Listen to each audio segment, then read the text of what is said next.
Let me start off today's teaching with a little story. Have you ever heard of a Sabbath elevator? They have them in Jerusalem, of course, but you don't have to go all the way to Israel to see one. I actually saw one in Miami. It was in a high-rise building in a very Jewish neighborhood, and it was clearly marked on the outside, Sabbath elevator. And you see, I found out that from sundown on Friday to sundown on Saturday, the Jewish Sabbath, this elevator will run automatically. It goes up and down, hitting every single floor, stopping at every single floor. You might wonder, why would anyone want an elevator that stops on every floor? Most people like an express. Well, here's the reason.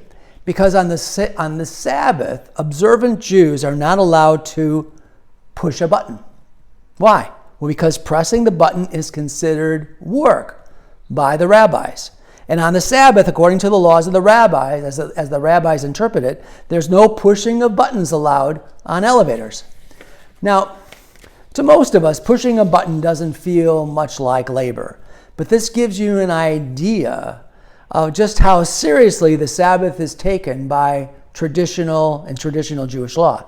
It also shows you how far things can go when man starts adding rules to rules.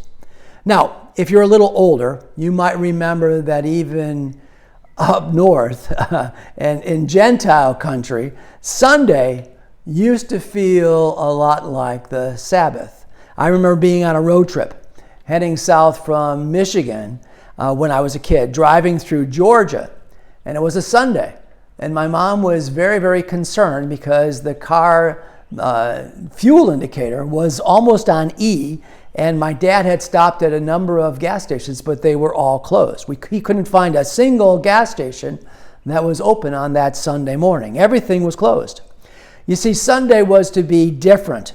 You didn't go to the store, you didn't mow the lawn, you didn't even play ball. In some towns and some leagues didn't even play on Sundays. Now, those rules didn't just appear out of anywhere. Those rules are all referred to what we know as blue laws, regulations in place in many states that restricted what you could do and what you couldn't do. These laws were based on the idea that Sunday had become the Christian Sabbath. But here's the thing. Sunday isn't the Sabbath. Saturday is the Sabbath. And in actuality, it's not just Saturday. It's from sundown on Friday to sundown on Saturday. And here's the bottom line. For Christians, the true Sabbath isn't really about a day at all. Did you know that? So my teaching today, number 494, the true Sabbath, we are going to be taking a look at where these Sabbath rules came from and what the Bible actually says about the day. You know, in Hebrews chapter 4, it teaches us about the true Sabbath, a rest that goes far beyond a weekly routine and points us straight to Jesus Christ. So let's go back to where it all began, the original Sabbath. In Genesis chapter 2, verses 2 and 3, we're told that after 6 days of creation, God rested on the seventh day. Now, he rested not because he was tired. God doesn't get tired. He rested in order to set a pattern. The Sabbath wasn't just a suggestion.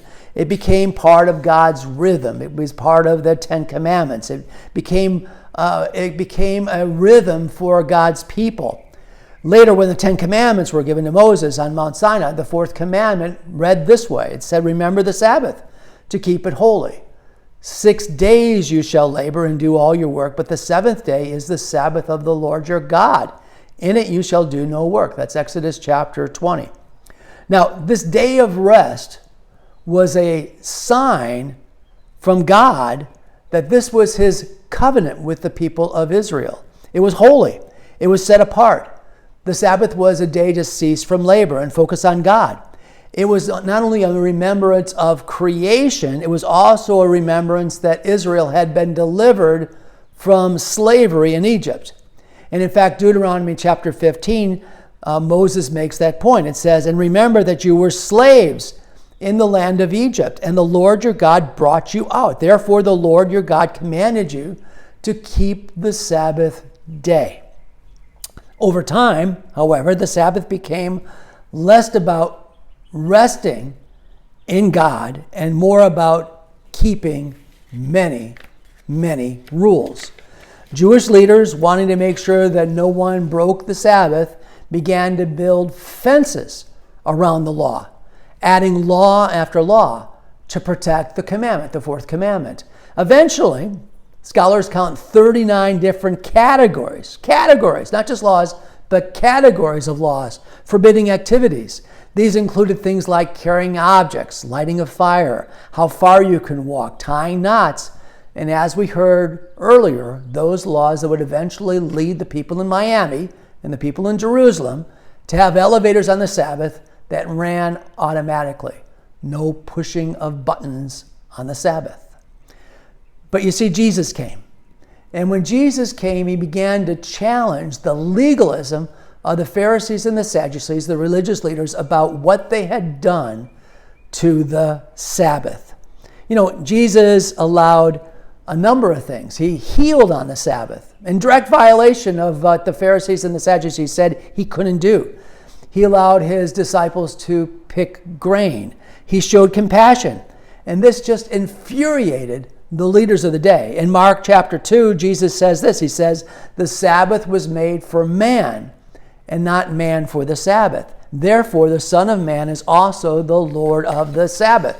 And of course, those words infuriated the Jews, and that's one of the reasons that Jesus was crucified. You see, Jesus wasn't rejecting the Sabbath. Jesus was reclaiming the Sabbath. Jesus was pointing people back to the heart of the Sabbath. It was about rest. It was about relationship. It was about renewal. Many of the early converts to Christianity were not Jewish. They were Gentiles. Thank you, Apostle Paul. These Gentiles never had to put up with the legalism imposed by the Pharisees. And the early church began gathering not on Saturday, the Sabbath day, but on Sunday. They called it the Lord's Day. It was the first day of the week. It was the day that Jesus rose from the dead. So they would gather together to celebrate, to have fellowship, to break bread. That's when the new life began, was on the Lord's Day. Revelation chapter 1 even uses those words, the Lord's Day, in referring to this first day of the week. Christians didn't transfer the Sabbath to Sunday. They merely took a day, set it aside to be able to recognize what Jesus had done and to be able to fellowship. It was about the resurrection. But over time, tension arose between the Jewish Sabbath on Saturday and the new Christian rhythm of gathering together on the Lord's Day. In fact, as early as the 4th century, the church council in Laodicea issued a clear ruling stating that Christians should not Judaize. That was the word that was used. They shouldn't Judaize the Sabbath day by resting on Saturday, but rather honor the Lord's Day, Sunday, as both the day of worship as well as the day of rest. Still, this didn't change everyone's habits overnight, especially in people in rural communities or among the Jewish Christians, and also those people that were less educated. Many Christians continued to have respect for Saturday, honored as the Sabbath, as well as gathering together on Sunday. But then came the Middle Ages, when Sunday observance became the law.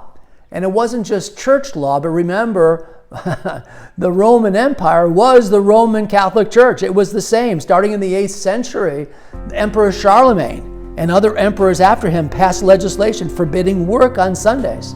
And this included all kinds of work, including farming, legal, business, and even public markets were shut down on Sundays. By the 12th century, this is centuries later, Sunday had become in practice a kind of Christian Sabbath, enforced by both pulpits and kings. And then came the Reformation. And in the Protestant culture, many Christians started to treat Sunday as if it was the Sabbath. And that's how what we got, there's a term that's actually known as Sunday Sabbatarianism, meaning that Sunday became the Sabbath, that all of the rules and regulations of the Sabbath were transferred to Christians and to be observed on Sunday. And this, of course, gave rise to what we know as the Blue Laws. So that when I was a kid, everything was shut down on Sunday. No alcohol, no shopping, no pumping gas, no work on Sunday. And culturally, in our churches, these ideas were reinforced. Sunday was the day you went to church. You ate with your family and you took a nap. And quite frankly, I miss those days. Those were wonderful times. I love going to church. I want to encourage people to go to church. I encourage people to be with their families on Sundays. I think it's wonderful taking naps. And the older I get, the more important naps become. So don't get me wrong. There's nothing wrong with rest. There's nothing wrong, and certainly it's important and uplifting to go to church on Sunday or having a quiet Sunday. The issue is that when this rest becomes a rule, that's when grace is replaced by guilt, and something goes radically wrong. Now, what's the solution for this? Well, again, I suggest go to church on Sunday. Enjoy your time. I mean, the cycle of rest you need. That's why we go to bed early and wake up early. We go to bed, we take vacations. This is the pattern of a Sabbath rest. You need some time off. You can't keep burning the candle. You will burn out. But there is a solution to this. And the solution is found where all solutions are found, and that's in the Bible. In Hebrews chapter 4. Hebrews chapter 4 explains what the true Sabbath is. It's not about a day. It's about a relationship. Listen to Hebrews chapter 4, verse 3. It says, we who have believed do enter that rest. That's present tense. We've entered into it now. And the writer of Hebrews is specifically talking about the Sabbath. You see, the Sabbath isn't once a week or something we wait for.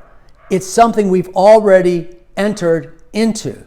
You see, when you put your faith in Jesus Christ, you stop striving for God's favor. Stop striving for God's approval. You stop trying to be good enough. You lay down your works and you rest. You rest in Christ. Just like God rested after his creation, we rest in the finished work of Jesus Christ. Hebrews 4, verses 9 and 10 says this. It says, there remains therefore a rest for the people of God. For he who has entered his rest has himself also ceased from his works as God did from his. You see the correlation with the Sabbath? We enter into the rest that's available in the finished work of Jesus Christ. This is the gospel. You see, we're saved by grace through faith. That's Ephesians chapter 2. This means no more striving, no more earning. The burden of religion has been lifted. Jesus said that his yoke is easy and his burden is light. Not because life is easy, far from it. It's because Jesus Christ carries our burdens. The true Sabbath is a spiritual rest, and every believer who trusts in Christ has already entered into it. But that's not all. Hebrews also points to the rest that is still to come. You see, there's a rest now that we can enter into it, but there's also a promise of a rest that is to come. Verse 9 says, there remains a rest, a future rest that hasn't yet arrived. And are you curious about that? Well, I'll tell you about it. It's called the millennial reign of Christ. It's a 1,000-year reign of Christ on earth. It's described in Revelation chapter 20. It's the seventh day in God's timeline of history. Just as God worked for 6 days and on the seventh day he rested, many believe that human history will likewise unfold.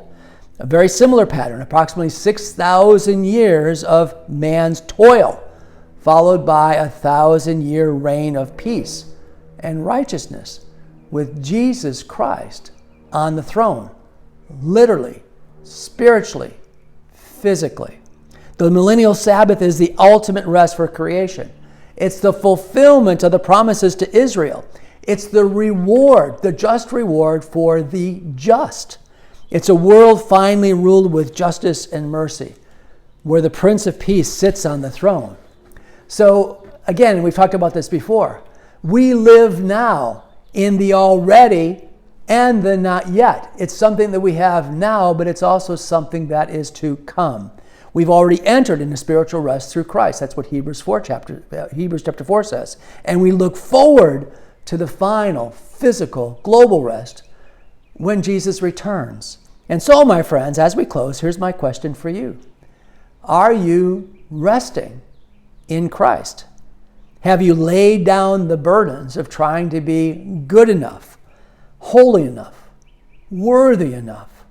Just as there's no button to push on the Sabbath elevator, there's no buttons that need to be pushed for a person that's in Christ. Because being in Christ assures us of our salvation. Jesus has already carried you where you need to go. The work is finished. As Hebrews 4:11 says, let us therefore be diligent to enter into that rest, not by working harder, but by trusting more deeply. Jesus is our Sabbath. He's our rest. He's our peace. And here's the point I want to make as we close. He is coming. While there are many again. opinions on the topic of the apocalypse, this book doesn't merely give an opinion.